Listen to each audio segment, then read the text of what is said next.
Hello mga Kaloys! Happy weekend! Time for morning routine na naman tayo guys. Ay, eto morning sitting lang pala.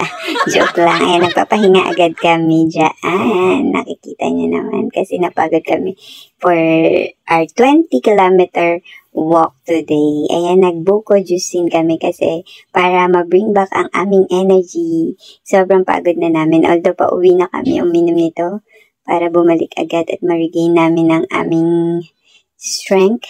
Yan, kasi itong buko juice ay ang tawag dyan, energizer ba yun? Or to bring back your electrolytes na na-lost sa'yo. Ayan, ang laki. O, diba, 35 lang. Dati kasi Gatorade or Pocari Sweat yung iniinom namin.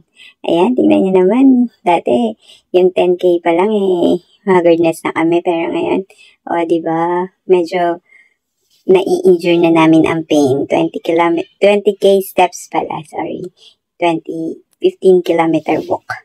Ayan, bagong record. Diba? Kaya natin yan. Unti-unti lang yung pag-achieve ng goal para habang tumatagal ay mag-i-step up ka rin. Ayan, kumain din kami ng lugaw after. Siyempre, masarap talaga to kasi pampainit din sa katawan. At siyempre, gutom na. Breakfast time, guys. Bye!